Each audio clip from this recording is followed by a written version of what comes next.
Twins bats finally warming back up. They take game 2 versus the Mets. Final score 6-3. Full deep dive coming up next on the Minnesota Twins postcast.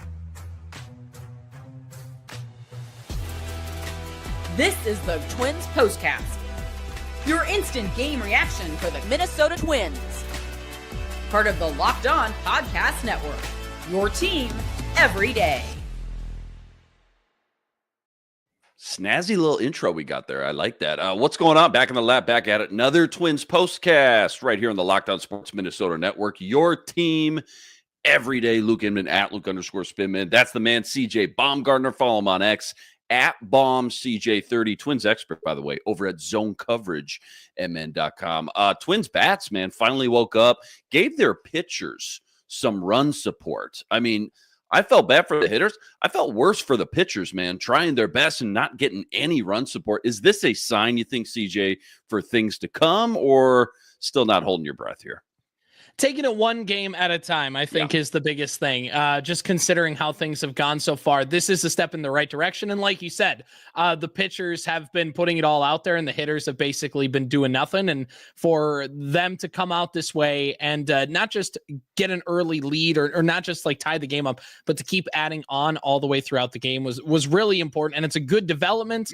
I just want to see it a few more times before we put the season back on, you know?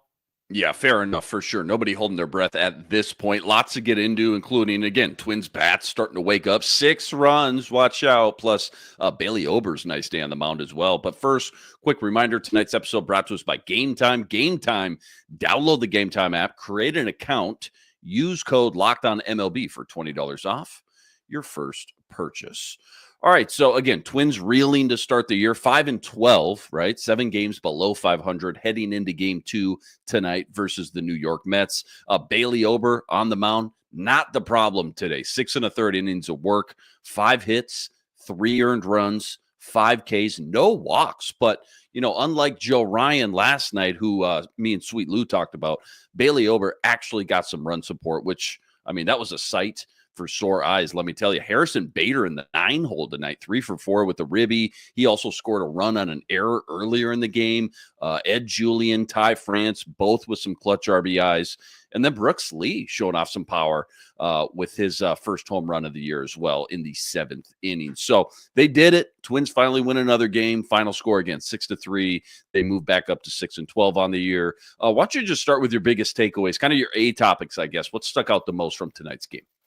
Yeah, well, like we talked about a little bit earlier, I mean, obviously Bailey Ober had a good start on the mound. That's worth talking about in its own right, but we know the starting pitching has been good. The big story of tonight's game is not just the fact that the Twins won a game because their offense was able to muster more than 2 runs a game, but it was the fact that, you know, they got that lead. I believe it was like 3-2 in like the 4th inning, and then all of a sudden it was 4-2 and 5-2. And you know, and you get to that point where they just kept adding on to the point where when there was a threat in the 9th inning with a couple shenanigans happening, it didn't really matter because the Twins had a 3-run cushion. So the biggest takeaway was just the fact that not only were they just weren't hanging on to a 1-run lead the entire game. The offense didn't just have one big inning and then go cold the rest of the game. They were consistently putting guys on base and finding ways to get them to score, which is the biggest takeaway.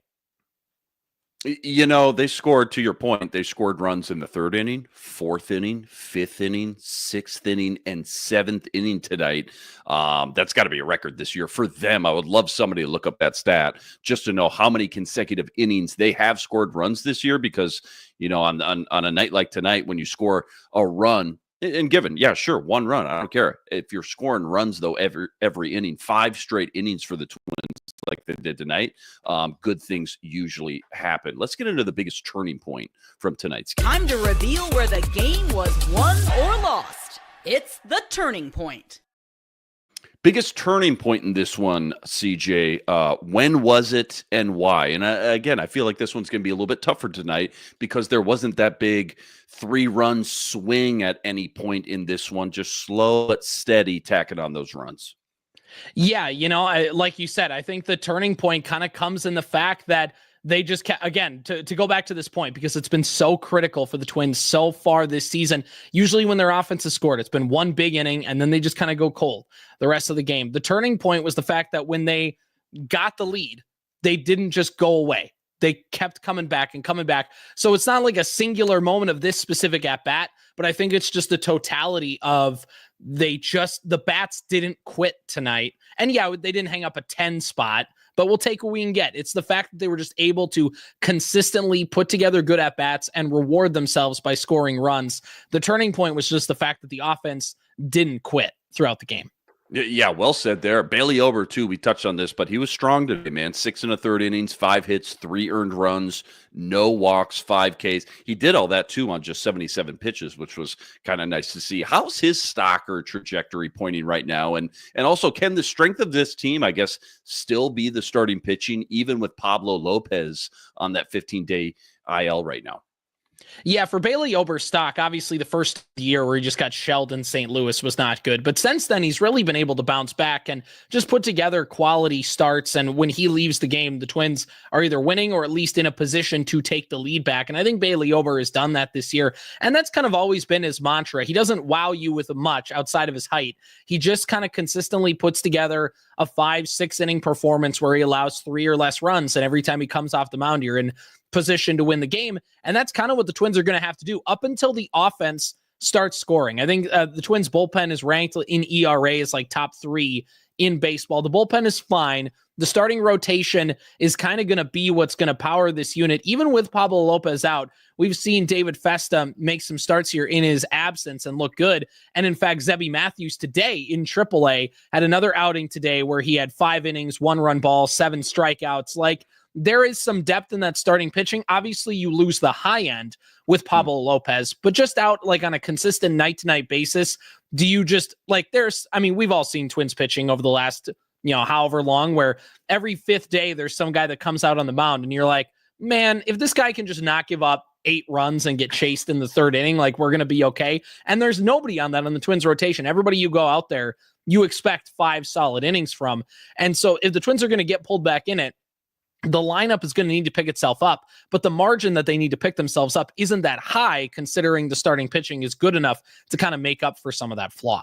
Yeah, maybe not the ceiling they had with Pablo, that goes without saying, but still have that high floor. And again, they have come a long way when you think back to just 2, 3, 4 years ago and the Twins starting rotations they would put out, not just at the beginning of the year, but as the year kind of dwindled along, some of those names that you get come August and September, just guys that, the casual average fan tuning in going, I don't even know who that guy is, man.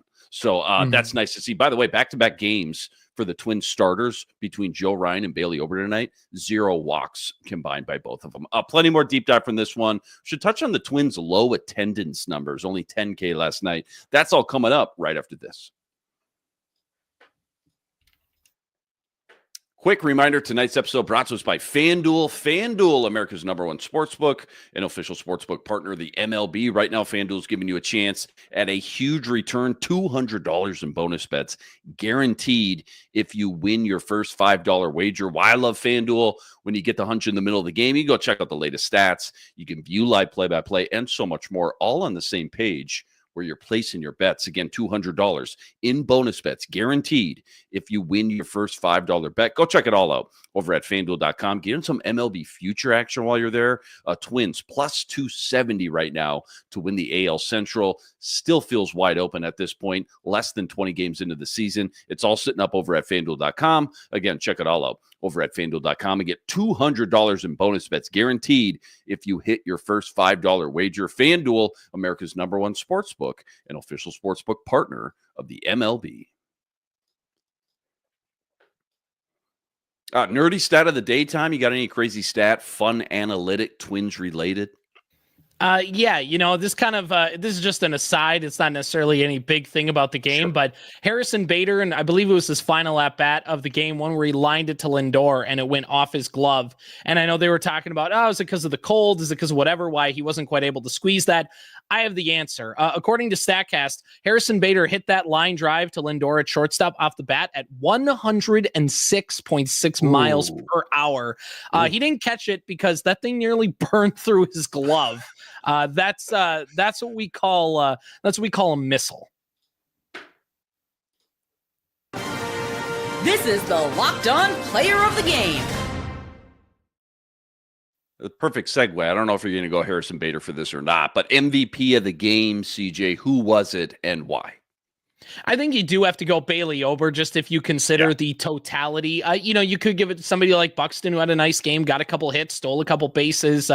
Kersey and Lee did good filling in for injured Wallners and Correas throughout the game, and obviously we'll see about those guys. But I think Bailey Ober, just in terms of his team needed a good start, and he gave them the opportunity to do that. Gave up a run early, gave up a run here and there, but there was never a crooked number. If a run got across, it was, I gave up a home run to Juan Soto. Okay, a lot of people are going to do that. Throughout the game, he pitched really well, got the strikeouts he needed to, and just overall, you got to give it to Bailey Ober for putting his team in position to win. Got into the 7th inning, ran into a little bit of trouble, but the fact that Rocco thought he deserved the 7th tonight definitely shows that he was on today.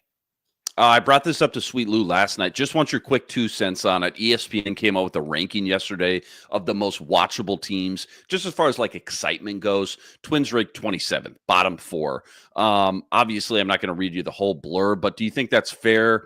Is this terrible start, I guess, more to blame, do you think, for that? Last night's attendance, why I bring it up, just 10,000. The lowest attendance at Target Field ever for a Twins game. Not a good sign for the future. But again, we're so early in the season. I just want your quick 2 cents.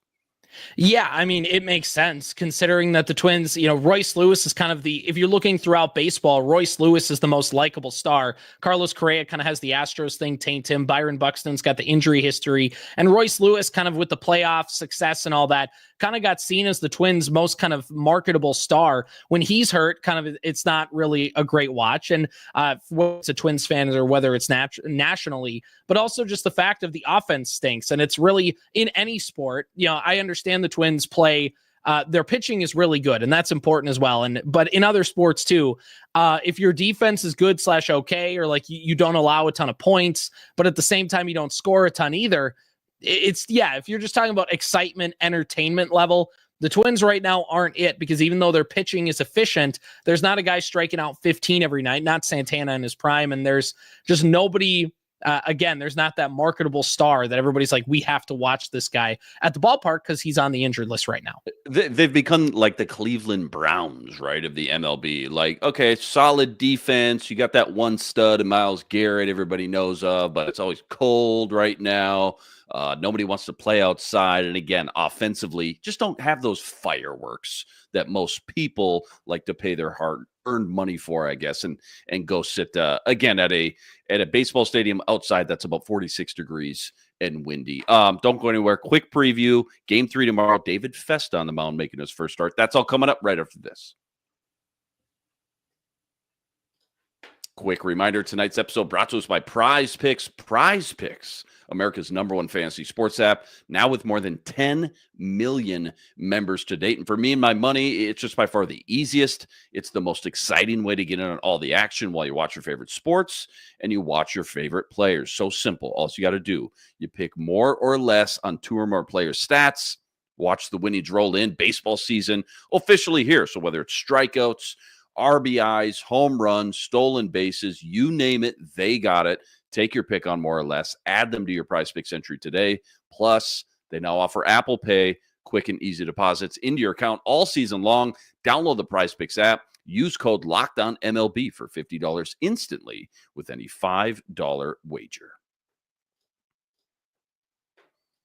All right, game 3 tomorrow. Again, David Festa on the mound, 12:10 first pitch. We got an afternoon game, obviously. Again, Pablo Lopez on that 15-day IL. In comes Festa making his first start of the year. What are we looking for as far as any growth or development goes when it can, kind of compare it, I guess, to how he left off last year? Yeah, I mean, for David Festa, he's a guy that I know we talked about with Pablo Lopez. He obviously doesn't have the ceiling of Pablo Lopez, but he still is a guy that's considered to have a kind of upper part of the rotation kind of ceiling. It's not like his future in Major League Baseball is kind of being a 4 starter on a nice team. He does have some potential to kind of be, I don't want to put a certain player comp on it, but a Joe Ryan level of that guy can kind of be, Bailey Ober, say in your 2 through 3 spot in a rotation, and on some teams be a 1. That's kind of the ceiling for Festa. And so it'll be interesting to see kind of that swing and miss stuff if he's able to generate a little bit of that. And that's really going to be the biggest thing, is just kind of seeing his development. Because from last year, he just kind of got thrown into the major leagues and kind of had to drink from a fire hose for a little bit. He had a couple starts in St. Paul, got his opportunities up here now. And it's just, that matter of seeing that growth, had a really nice spring, and just seeing if he can piggyback on that and develop, again, a lot of that swing and miss stuff. He got into a little bit of trouble, obviously left a few pitches out over the heart of the plate and stuff like that. But you're going to learn really quick to limit those mistake pitches once you get consistent major league reps. Twins bats wake up just in time to take game 2 versus the Mets. Again, final score 6-3, 6-12 now on the year. Again, huge shout out to all you guys, all the everydayers out there that always make us your first listen. All you guys coming in the chat with us from game to game. Make sure you like and subscribe. Go check out all of CJ's work as well on X at BombCJ30, plus all the work he's always ripping up over at ZoneCoverageMN.com as well. Luke Inman on X at Luke_Spinman. Twins Mets game 3 tomorrow, 12:10 first pitch. David Festa on the mound. We'll see you right here, same time, same place. But until then, signing out.